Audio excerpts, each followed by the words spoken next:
Quero aproveitar esse momento, cumprimentar quem está visitando a gente hoje. Seja muito bem-vindo. Essa casa é casa do Senhor, nós somos família de Deus. Sinta-se à vontade. Que Deus nos abençoe nesse período de... A gente não pode apertar a mão, né? Embora eu já quebrei o protocolo ali com vocês, me perdoem, no início. Mas é muito bom a gente estar aqui juntos, né? Melhor do que quando a gente estava separado, olhando para uma tela apenas, né? E você também que está em casa, acompanhando a gente, que Deus te abençoe. E nós estamos num período que nós acabamos a meditação no livro de Hebreus na semana passada, e na semana que vem nós teremos a nossa apresentação de Natal. Então, pensando nesses 3 domingos que a gente tem pensado, que a gente vai falar um pouquinho sobre Natal, eu gostaria de convidar você a abrir a palavra de Deus no Evangelho de Marcos, capítulo 1.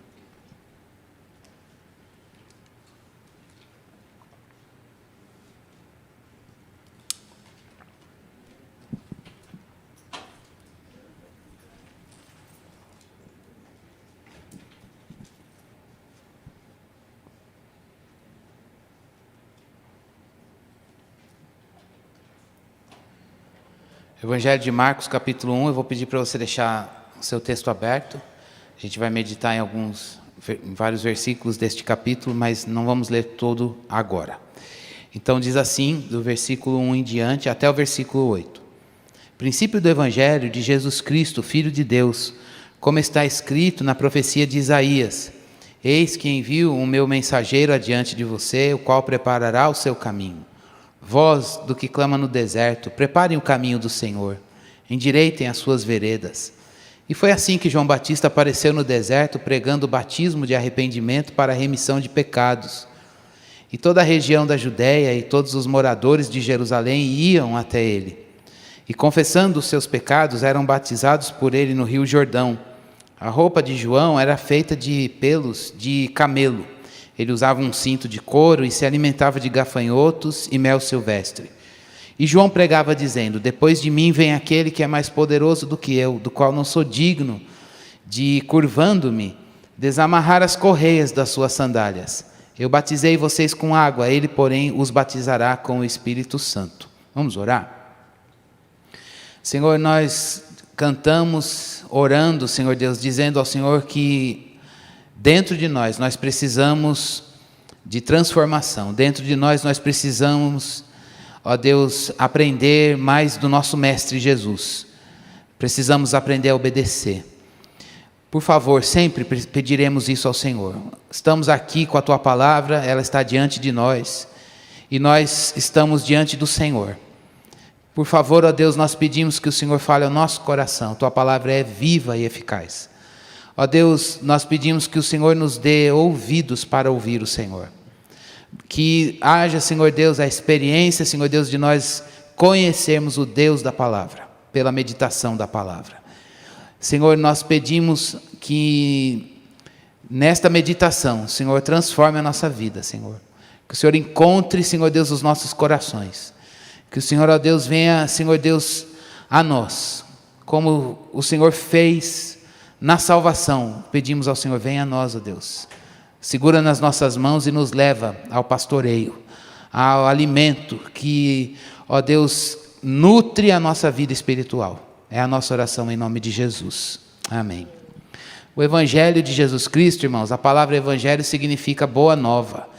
E quando Marcos ele começa o seu livro falando sobre a vida de Jesus, ele está pensando em contar sobre a vida de Jesus para um povo que tinha uma mente mais dinâmica, que era possivelmente pessoas que não eram judeus, nem tampouco os cristãos, os primeiros cristãos, mas eram pessoas que talvez não conhecessem Jesus Cristo como ele deveria ser conhecido.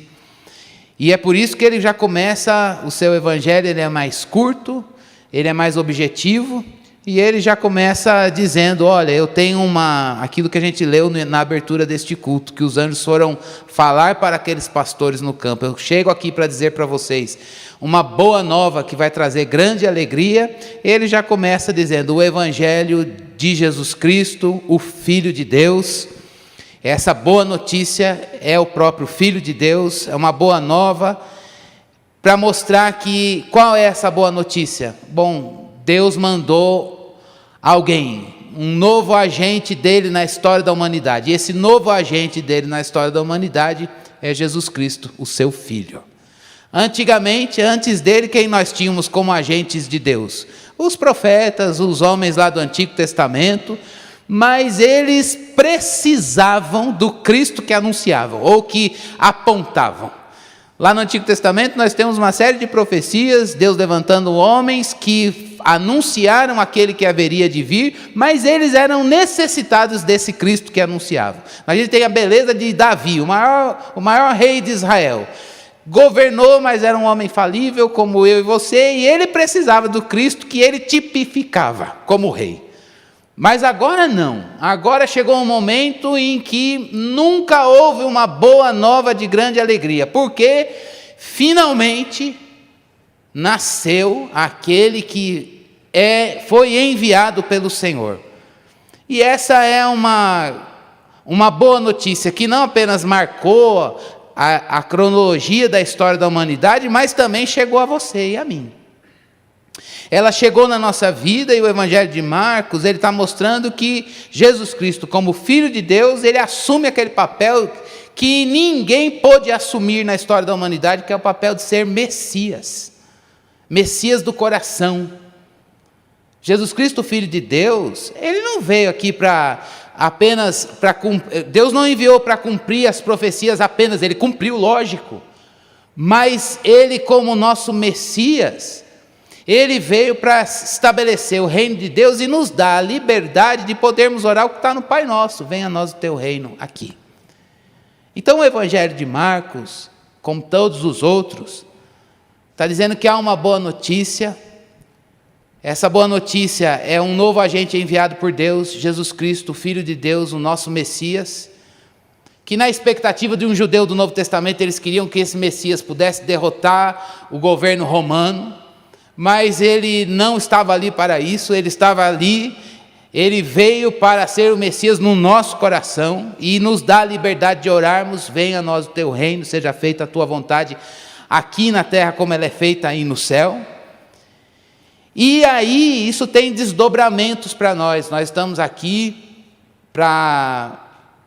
nesse calendário, falar de Natal, mas eu gostaria que nós nos lembrássemos nesta manhã, meus irmãos, de que Jesus Cristo, o Filho de Deus, o Messias do nosso coração, ele foi enviado por Deus para ele é a palavra, para que a gente possa olhar a palavra de Deus, seja de Gênesis a Apocalipse, e a gente perceber esse movimento de Deus nessa história da revelação bíblica que nós temos, e a gente poder se alegrar com o Senhor, no Senhor, porque Ele enviou Jesus Cristo como nosso Salvador, o nosso Messias. Isso tem desdobramentos para a nossa vida.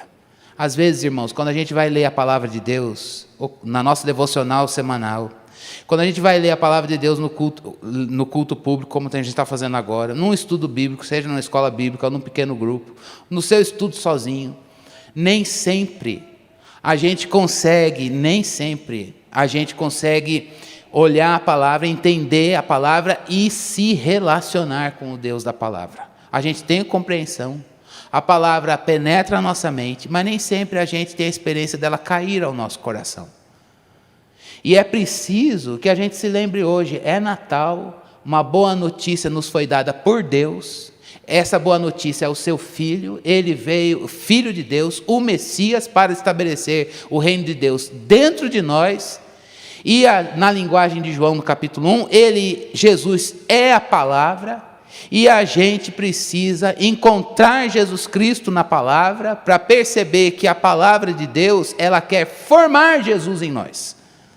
A palavra de Deus, irmãos, ela não pode ser essa boa notícia, que a gente vai pensar algumas coisas do Evangelho de Marcos aqui, mas a gente não pode se esquecer que a palavra de Deus, ela é um instrumento pelo qual o Espírito Santo de Deus quer usar para trazer Jesus em você, Jesus em mim. Às vezes, irmãos, a gente esquece que Deus, Ele enviou Jesus, o Salvador, o Messias, para que este Salvador esteja em você.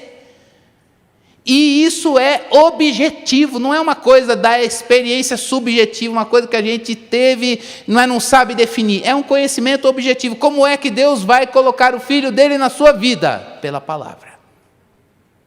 Pela palavra. E como é que a palavra gera Jesus em nós? O Espírito Santo de Deus, ele faz o ajuste. Aqui estamos nós, você e eu. Aqui está Jesus revelado na palavra, e quem traz a aproximação de Jesus e forja Jesus em nós é o Espírito. Mas como bem disse Lucas no ano passado, quando pregou sobre Atos 2, ele diz o quê? O Espírito trabalha, como? Com o barco na direção do vento. A nós nos cabe colocar o barco na direção do vento, porque é ali que o Espírito Santo de Deus vai trabalhar.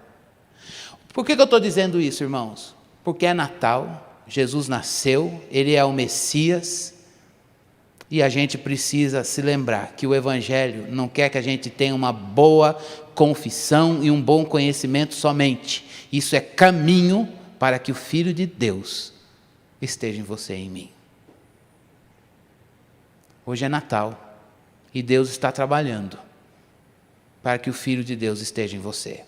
Quando a gente pensa nisso, isso condiciona o nosso coração. Senhor, eu quero ouvir a palavra, então tá bom, porque eu quero mais de Jesus em mim. Eu preciso de mais de Jesus. Ele é o Messias do nosso coração, irmãos. O culto, o louvor todo foi falando disso. O que está dentro de nós, às vezes não reflete Jesus. Mas há um Messias que sabe pegar o nosso coração e fazer dele um trono para que ele reine.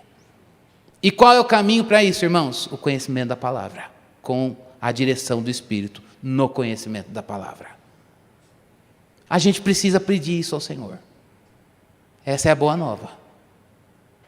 O evangelho de Marcos não estava colocando um evangelho para que as pessoas pudessem ter uma informação correta sobre Jesus Cristo, porque tinha um monte de informações erradas sobre ele. Que a gente catalogaria... Pode falar assim? Pode, né? Isso seria catalogado melhor como uma heresia. Mas ele não está ali para fazer, olha, tem muita coisa sendo dita, e é lógico que tem muita coisa errada, e eles estão ali porque, inspirados pelo Espírito Santo de Deus, estão trazendo uma informação correta, porque é a revelação que Deus colocou dentro deles. Eles estão anunciando o Evangelho, como é o caso do Evangelho de Marcos, para que as pessoas pudessem provar Jesus. Conhecer Jesus, para que Jesus estivesse neles. Isso não é só, irmãos, no momento da nossa conversão. Isso tem que nos acompanhar ao longo da nossa vida cristã. Então hoje, é importante que a gente honre o que cantamos. Senhor, me renova. Quando a gente pensa em renovação, irmãos, a gente pensa, ai meu Deus, eu quero ter experiências padrões. Não quero entrar nesse caminho. O que Deus quer fazer? Eu não sei, Ele é o Senhor da sua vida e Ele te dá a experiência que quiser, mas ela tem um resultado e um fruto que é comum para todos os homens, Jesus em você. Se ela não gerar isso, ela é pobre. Ela é pobre, porque a experiência que é maravilhosa na vida de uma pessoa, ela dizer, eu ouvi uma mensagem do Evangelho de Jesus, e esta mensagem transformou meu coração no momento da conversão e tem renovado a nossa vida cristã, porque a gente cada dia vai vendo Cristo sendo gerado em nós. E é por isso que a vida de um crente, irmãos, ela não é uma vida estanque, ela não é uma vida, neste sentido, sem avivamento. Avivamento é justamente a gente permitir que o Espírito Santo de Deus faça Jesus a palavra se manifestar do jeito que Ele quiser, na proporção que Ele quiser, com os caminhos pedagógicos que Ele quiser, mas trazendo Jesus para mim e para você. O Evangelho de Marcos foi anunciado para que as pessoas pudessem conhecer Jesus e viver Jesus. Essa é a nossa realidade também. Ele está preservado pelo Senhor, para que a gente possa conhecer Jesus e continuar sendo renovado. no conhecimento, na experiência com a vida de Jesus Cristo. Que a gente se despoje de nós e a gente se revista de Jesus. Ele nasceu, Ele é o Filho de Deus, é o Messias do seu e do meu coração. A gente se esquece disso às vezes. João Batista, diz o texto, que Marcos está dizendo que Jesus é o princípio do Evangelho, é a essência do Evangelho, o Filho de Deus, a essência desse Evangelho, do Senhor. E aí ele já começa a dizer que João Batista, ele já saiu anunciando. É um Evangelho que está anunciando e mostra alguém que saiu anunciando. Para quê, irmãos? Foi assim que ele saiu no deserto, a despeito de toda a caracterização e descrição que o autor faz aqui, de João Batista, da sua roupa, da sua dieta, mas ele vem ali dizendo: olha, tem alguém que é mais poderoso do que eu, e eu não sou digno de me curvar, eu tenho que me curvar, mas eu não sou digno nem de desamarrar as sandálias dele. Eu estou aqui chamando vocês para o batismo com água, mas ele vem trazer o quê? O Espírito Santo. Irmãos, isso é muita coisa. João Batista estava ali com essa consciência do que Jesus Cristo faz na vida de uma pessoa. E nós também precisamos ouvir essa chamada do Evangelho. João Batista está ali anunciando, dizendo: não é para olhar para mim, mas é para abandonar a nossa agência da vida. Nós não podemos dirigir o nosso viver, a gente não foi chamado para se governar, a gente não foi chamado para se dirigir, mas a gente foi chamado por Deus para termos a agência dele por meio do Filho de Deus.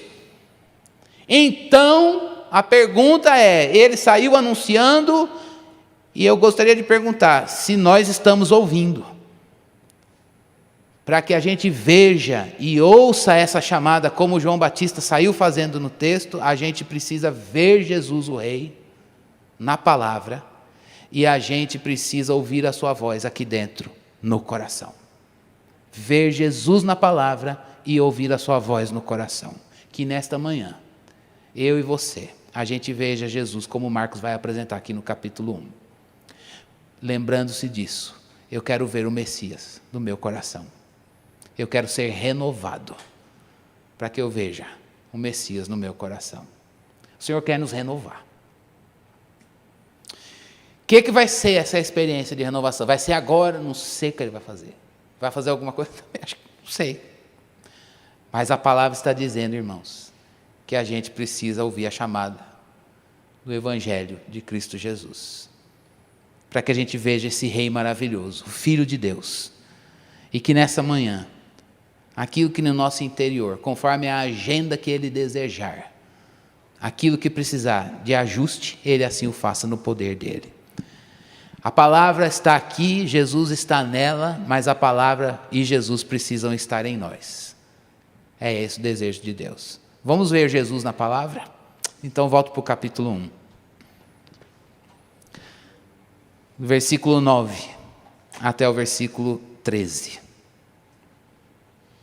Diz assim: naqueles dias Jesus veio de Nazaré, da Galileia, e foi batizado por João no Rio Jordão. Logo ao sair da água, Jesus viu os céus se abrindo e o Espírito descendo como pomba sobre ele. Então veio uma voz dos céus que dizia: você é o meu Filho amado, em você me agrado.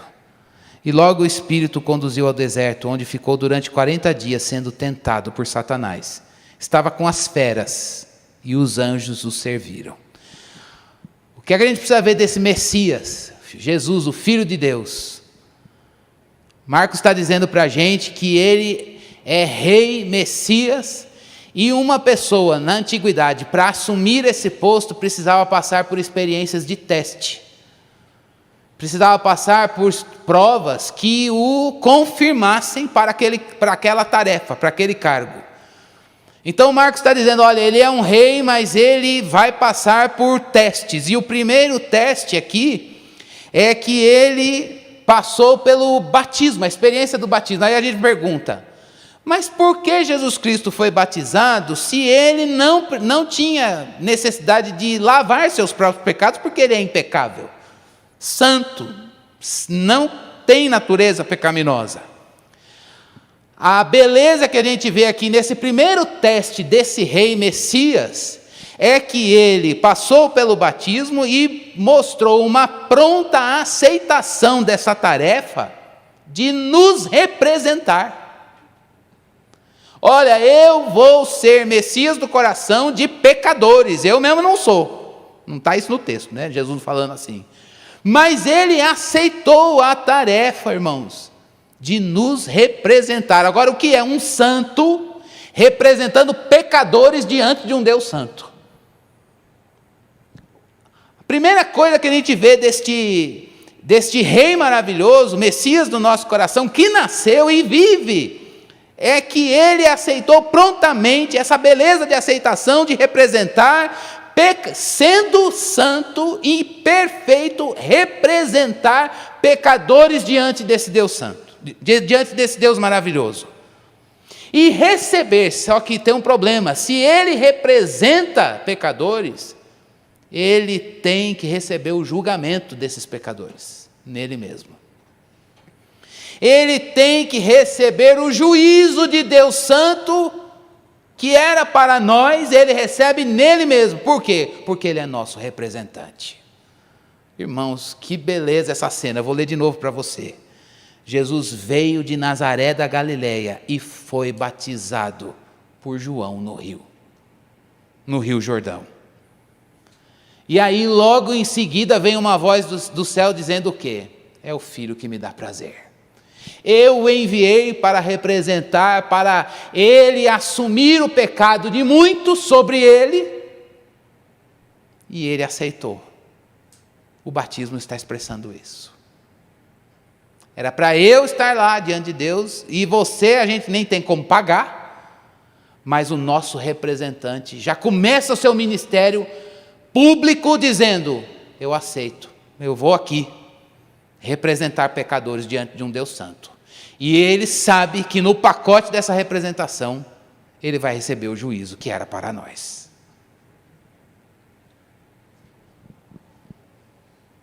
Muita gente não quis aceitar que Jesus ia fazer isso. Muita gente diz, não precisa. Se ele vai nos representar diante de Deus, ele vai ter que morrer na cruz. Ele vai ter que passar por todo o sofrimento que precedeu a crucificação, a sua morte na cruz. Sofrimento e morte. Morte vergonhosa, pública, diante das pessoas. E recebendo ali o juízo de pecadores sobre ele. Muita gente não queria aceitar. Lembra de Pedro? Não, Senhor, tenha dó de você, não precisa fazer isso. Não. Eu sou representante, eu vou fazer isso. Eu sou redentor de pecadores. E muita gente, sabendo disso, ainda não queria isso para si. Não, eu não quero que ele me represente. Eu não preciso de um representante. E aí, meus irmãos, isso mostra o quê? Quando a gente diz, ou alguém diz, eu não preciso de alguém que me represente diante de Deus. Eu não preciso de um santo que faça mediação por mim diante de Deus. Ele está dizendo, eu quero continuar governando a minha vida. Mas nesta manhã, esse primeiro teste de Jesus no batismo mostra, irmãos, que a gente precisa, e a gente deve se lembrar do nosso batismo, e a gente deve lembrar de que constantemente a gente precisa de alguém que nos represente diante de Deus, e é pelos méritos dele que a gente pode dizer para o Senhor, eis-me aqui. Mas ele não apenas passou pelo batismo, aceitou ser nosso representante, ele teve um segundo teste. Diz o texto, eu queria que você fosse comigo lá no versículo 21 do capítulo 1. Marcos continua a nos dizer, depois entraram em Cafarnaum e logo no sábado Jesus foi ensinar na sinagoga. E maravilharam-se com a sua doutrina, porque os ensinava como alguém que tem autoridade e não como os escribas. E logo apareceu na sinagoga um homem possuído de um espírito imundo, o qual gritou, o que você quer conosco, Jesus Nazareno? Você veio para nos destruir? Sei muito bem quem você é, o Santo de Deus. Jesus o repreendeu, dizendo: cale-se e saia desse homem. Então um espírito imundo, agitando-se violentamente e gritando em alta voz, saiu dele. Todos se admiraram ao ponto de perguntarem entre si: que é isso? Uma nova doutrina?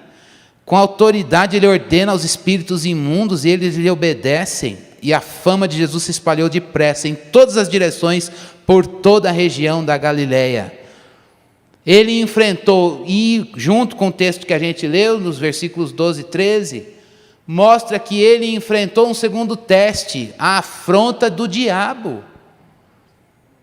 Ele enfrentou ataques do inimigo, e o que ele fez, seja na tentação e na afronta do endemoniado? Os derrotou. É um Messias que tem poder para representar pecadores, e é um Messias que tem domínio sobre as coisas que existem na natureza e até sobre as coisas do mundo espiritual, sobre demônios. E ele os enfrentou esses ataques na tentação e naquela situação de manifestação. E o que ele fez ali? Expulsou os demônios daquele homem. Como? Dizendo: olha, cale-se e saia desse homem. As pessoas disseram: o que é isso? É uma nova doutrina? As pessoas perceberam o poder que ele tem, por meio da sua própria palavra. Ele venceu a tentação. A gente sabe que no Evangelho de Mateus, quando ele descreve a tentação, ele venceu de que maneira? Dizendo: está escrito, Satanás, está escrito, está escrito. Em todo momento da tentação ele foi citando a beleza da palavra de Deus, e diz a palavra do Senhor lá no Evangelho de Mateus, que Satanás foi e os anjos vieram e o serviram. Aqui Marcos não nos dá tanto esses detalhes como foi, mas diz que ele esteve com as feras e os anjos o serviram. É o poder que ele tem, irmãos. Agora eu queria que você olhasse para mim um pouquinho e entendesse duas coisas. Esse Messias, nosso Redentor, Messias do seu coração, é representante diante de Deus para salvar a sua vida, a minha vida. E ele também, pense essas duas imagens, esses dois testes que ele passou. Este que representa você, que nos representou diante de Deus, ele é aquele que também enfrentou os inimigos, os ataques dos inimigos na tentação e também na afronta. Enfrentou e os derrotou. É esse que nos representa. Agora, não é possível, irmãos, que a gente vai olhar para Jesus como nosso representante e ter uma expectativa que não seja essa. A gente está aqui num mundo que jaz no maligno, e com certeza você vai passar por tentações como ele passou, e vai passar por situações em que você vai olhar e dizer: Satanás está diante de mim. E é nessa hora que a gente tem que se lembrar: mas eu sirvo a um representante que passou pela tentação e venceu. Embora o pecado esteja presente na nossa carne, a gente sabe o que é cair. A gente tem que, nesses momentos, dizer: Jesus é aquele que foi servido pelos anjos e disse: está escrito, vai-te, Satanás. Irmãos, isso é experiência de renovação. Eu não sei se hoje você está num momento de passar por a experiência de tentação, ou se você está vendo o inferno diante de você. Mas lembre-se disso. Jesus, o nosso Rei, assumiu o trono do nosso coração, como Messias, o Filho de Deus, porque Ele é aquele que disse: vai-te, Satanás, porque está escrito. E Ele é aquele que também pôde dizer para as trevas: cale-se e saia. A autoridade é toda dele. Mas isso nos dá segurança quando a gente vê o inferno diante de nós. Eu não sei se você já teve essa experiência de passar e ver o inferno diante de você. Eu não sei se você já teve a experiência, não estou falando de experiência de uma possessão. Às vezes você está passando por uma situação que você diz: Deus, as trevas se levantaram. Deus, na minha família, as trevas se levantaram. Deus, no meu casamento, as trevas se levantaram. Às vezes, irmãos, é um detalhezinho. Às vezes é uma coisinha tola, mas você vê, o diabo parece que quer fazer com que aquilo tenha proporções 1000. E aí você diz, Deus, o inferno se levantou. É nesse momento que a gente tem que se lembrar que a gente serve a um Messias, e o rei do nosso coração, que passou por situações de tentação e de enfrentamento com esse Satanás, e disse, cale-se e saia. Isso dá para nós descanso, e ao mesmo tempo, no poder dele, descanso no poder dele, na autoridade que ele tem. A gente se lembra de Mateus 28, quando ele diz, toda a autoridade me foi dada no céu e na terra. Vocês podem ir indo e ensinando a guardar tudo que eu os tenho ordenado, tenho ensinado. Por que a gente pode ir indo e ensinando todas as coisas? Porque toda a autoridade foi dada a Cristo Jesus. Eu não tenho autoridade, essa autoridade não está com você. Essa autoridade não é sua. Essa autoridade é de Jesus, mas Ele vive em nós. Ele vive em nós. E é por isso, meus irmãos, que naquele dia, Jesus Cristo vai ouvir muita gente, mas no teu nome, Jesus, eu fiz isso, expulsei, fiz aquilo. Ele vai, olha, dá licença, eu nunca tive aí. Mas para nós, você que está aqui, Ele vai olhar e dizer, você é um vaso frágil. Você foi sempre uma poeirinha, mas eu sempre estive aí, a minha autoridade sempre esteve aí. É por isso, irmãos, que nós estamos aqui hoje para dizer, eu quero essa autoridade de Jesus manifesta na minha vida. Ele é o Messias do nosso coração. Eu não estou aqui, a gente não está aqui para outra coisa a não ser isso. Eu quero ver Jesus na palavra, mas eu quero ver a palavra em mim. E é isso que significa Natal, irmãos. Jesus em você, esse Jesus. Se Ele estiver em mim e você, a gente vai ser soberbo, mas nunca. A gente vai se apropriar dessa autoridade, dizer, eu tenho todo o poder para expulsar demônio, vamos fazer propaganda disso, venha para cá. Não! A gente vai dizer, Ele diz, cale-se e saia. É isso que a gente precisa, que o Espírito de Deus quer dar para nós, nesta manhã, meus irmãos. Ele é um rei que também chama seguidores. Ele não quer apenas nos representar, ele também não é um rei que tem poder e autoridade, mas ele chama seguidores. Olha lá no capítulo 1, versículo 14. Depois de João ter sido preso, Jesus foi para a Galileia, pregando o evangelho de Deus. Ele dizia, o tempo está cumprido, e o reino de Deus está próximo. Arrependam-se e creiam no evangelho. Caminhando junto ao mar da Galileia, Jesus viu os irmãos Simão e André, que lançavam a rede ao mar porque eram pescadores. Jesus lhes disse, venham comigo, eu farei com que sejam pescadores de gente. Então eles deixaram imediatamente as redes e o seguiram.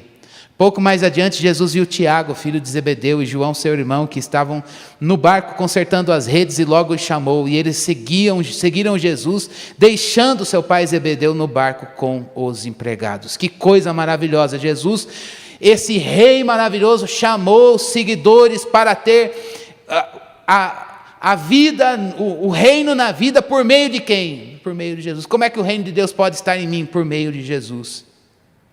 Essa chamada, irmãos, ela partiu de Deus, foi Ele que começou a chamar aqueles homens. Foi Ele que começou, Ele que tomou a iniciativa de chamar pecadores, e é isso, esse evangelho do começo ao fim é Deus vindo a nós.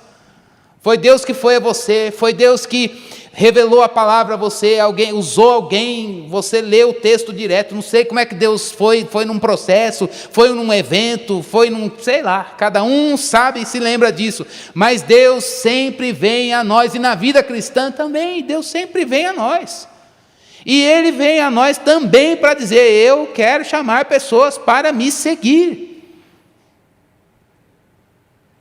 Os discípulos atenderam aqui a essa chamada, começaram a imediatamente seguir Jesus Cristo. Em outros momentos, depois da cruz, eles perderam essa perspectiva dele, abandonaram, ele mesmo disse, vocês vão me abandonar naquele momento. Depois Jesus Cristo foi a eles novamente, vide Pedro, não, a obra não acabou, você pisou na bola, mas ela não acabou, eu te farei, vai pastorear o meu rebanho. E aí a gente precisa lembrar que nós fomos chamados para seguir Jesus, só que o seguir Jesus exige, a gente precisa deixar. Eu não estou dizendo que eles abandonaram a vida social deles, mas seguir Jesus Cristo, irmãos, exige de nós o abandono de outras seguidas, outras fidelidades. Há fidelidades que a gente precisa deixar quando a gente segue Jesus. É difícil.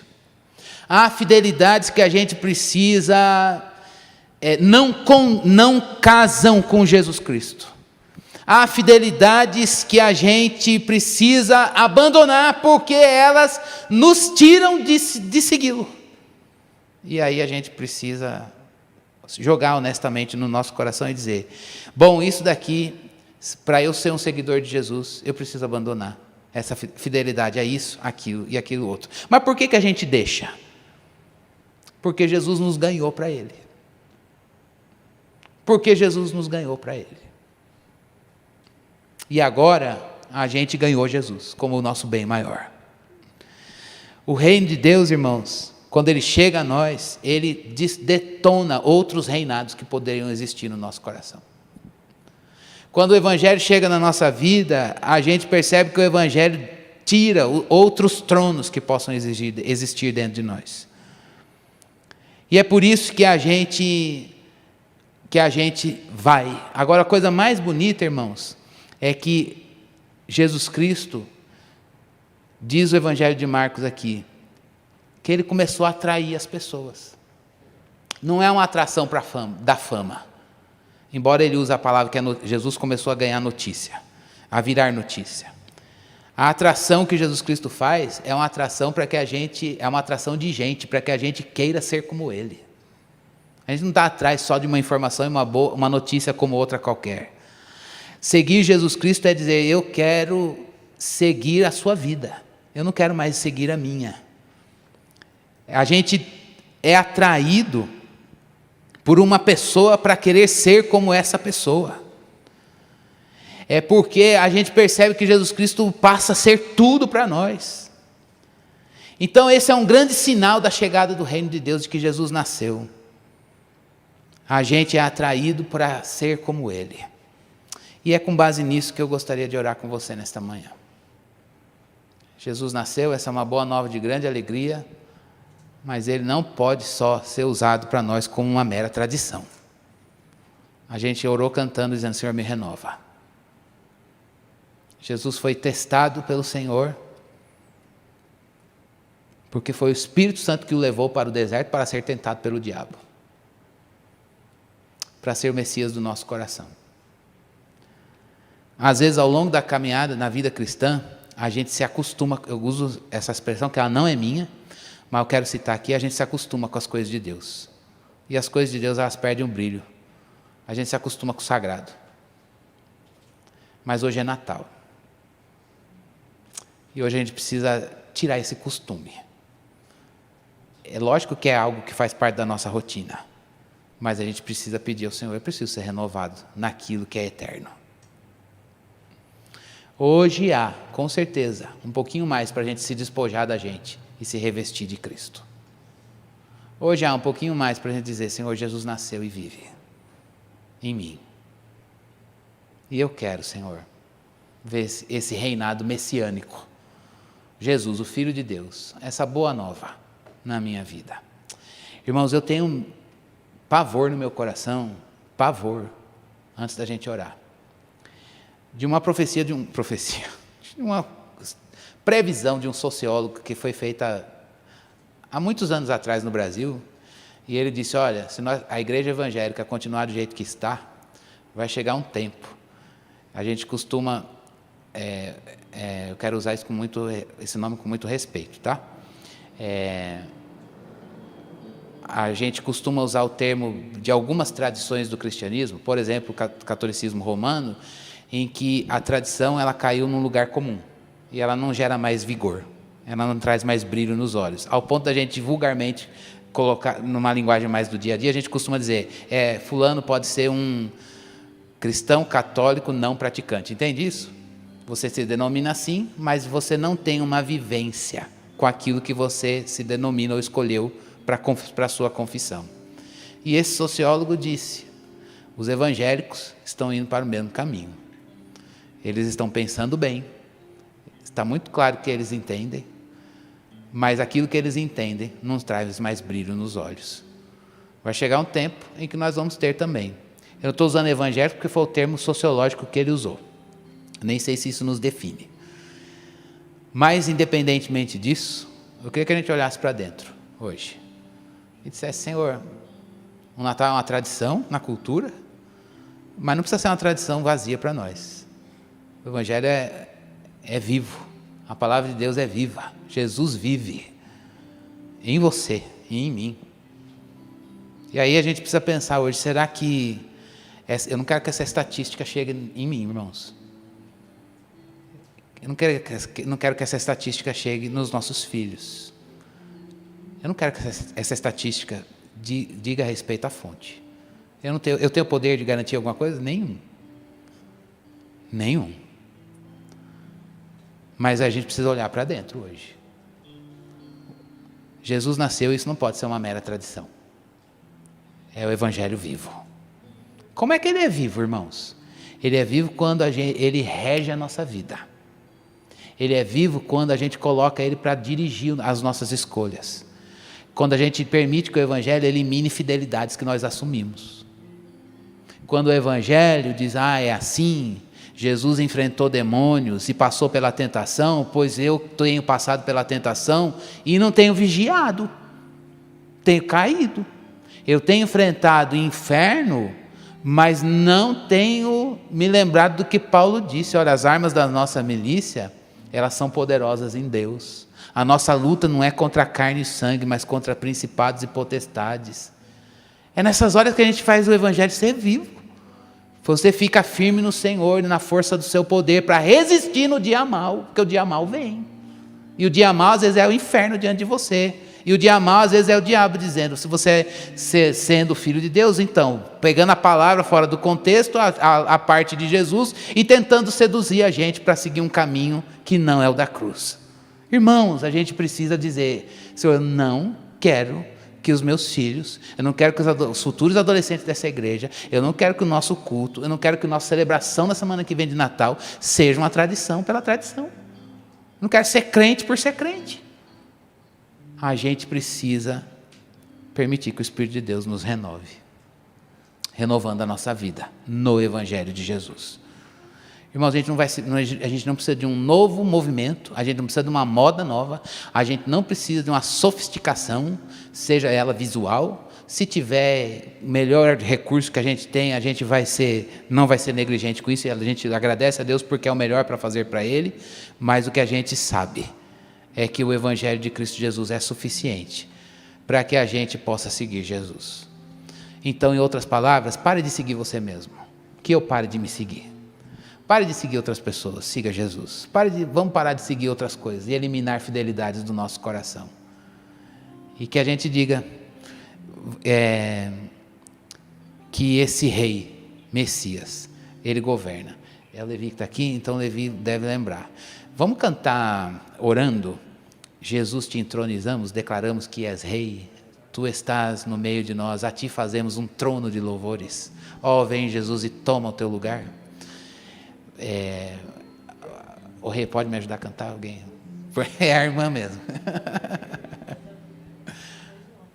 Não, eu não vou cantar não, na verdade não vou cantar junto. Alguém, socorro, louvor, pelo amor de Deus.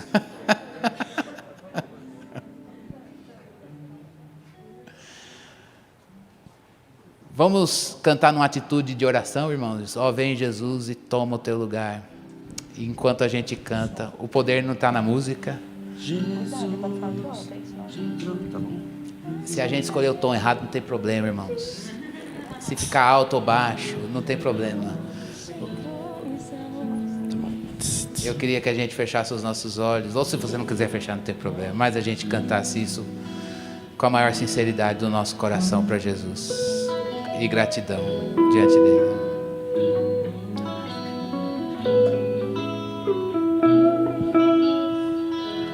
Jesus te entronizamos, entronizamos, declaramos que és rei, tu estás no meio de nós. Te exaltamos com louvores, a ti fazemos um trono de louvores, a ti fazemos um trono de louvores, a ti fazemos um trono de louvores. Ó, vem Jesus e toma o teu lugar. Do início. Jesus, te entronizamos, declaramos que és rei. Vamos ficar de pé? Que és rei, tu estás no meio de nós. Tu estás aqui, Senhor. Te exaltamos com louvores, a ti fazemos um trono de louvores. Somente a ti, Senhor, a ti fazemos um trono de louvores, a ti fazemos um trono de louvores. Ó, vem Jesus e toma o teu lugar. Vem, ó, vem Jesus e toma o teu lugar. Ó, vem Jesus e toma o teu lugar. Obrigado, Jesus, nosso Rei, Messias. Messias do nosso coração. Obrigado, Jesus. A nossa vida era desgovernada, Senhor. Éramos dirigidos pelo pecado, Senhor. Éramos dirigidos, Senhor. Andávamos segundo o curso deste mundo em que habita, Senhor Deus, as trevas. Ó Deus, mas o Senhor nos trouxe para o reino do Filho do seu amor. Gloriosa libertação, Senhor. Mas a gente confessa ao Senhor que na caminhada às vezes a gente esquece de te seguir.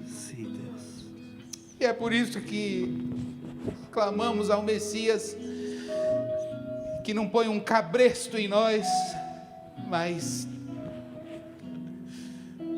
com o seu poder sobre as trevas, o seu poder de nos representar, um sacrifício eterno, nos liberta do pecado, nos liberta do diabo, nos liberta neste mundo de trevas e nos faz cidadãos dos céus. Obrigado por poder pedir renovação ao Senhor nesta manhã, e é isso que clamamos a Ti. Renova-nos, ó Deus. Nos livra dessa estatística horrorosa, Senhor. A gente não quer uma tradição vazia, mas o Evangelho vivo, a palavra viva, um rei que continua governando em nós, governa na nossa casa, governa nesta igreja, governa, Senhor Deus, os nossos corações. Governa, Senhor, com a Tua palavra as nossas emoções. Governa, Senhor, quando que a gente confie no Senhor. Quando o inferno se apresenta diante de nós, a gente se lembra, Ele é aquele que disse, cale-se. E o diabo saiu. Quando a gente estiver suscetível à queda, que a gente se lembre que Ele é aquele que disse, vai-te, Satanás. E Ele foi. E os anjos o serviram. Deus, segura na nossa mão nesta manhã. Segura nas nossas mãos, Senhor Deus, e não nos deixe cair, Senhor. Não nos deixe sucumbir, Senhor Deus, às artimanhas do maligno na nossa cultura e na nossa geração. Queremos deixar fidelidades, ó Deus. Queremos deixar, Senhor Deus, compromissos, Senhor Deus, que nos impedem de ir para a cruz. Compromissos com a gente mesmo, compromissos, Senhor Deus, com narrativas, compromissos, Senhor Deus, que nos escravizam, Senhor Deus, e nos impedem de provar Jesus Cristo na nossa vida. Ouve nosso grito, Senhor, nossa oração, nosso clamor a Ti nesta manhã. Renova-nos. Toma Teu lugar, o lugar que é Teu, que não pode ser ocupado por ninguém. Obrigado por este culto que o Senhor nos deu a oportunidade de oferecermos a Ti. Obrigado por cada vida que aqui está. Guarda-nos na volta ao nosso lar, Senhor, nos livra de todo o perigo, de todo o mal. E nos dá, Senhor Deus, a alegria de saber o princípio do Evangelho de Deus, Jesus Cristo, o Filho de Deus, o Messias da nossa vida, do nosso coração. A Ti, ó Senhor, nós entronizamos, a Ti nós rendemos louvores, glórias e honras, e Te reconhecemos o Senhor como nosso Messias, como o Messias do nosso coração. É o Senhor que honramos. No nome do Teu Filho Jesus, oramos e agradecemos. Amém. Amém.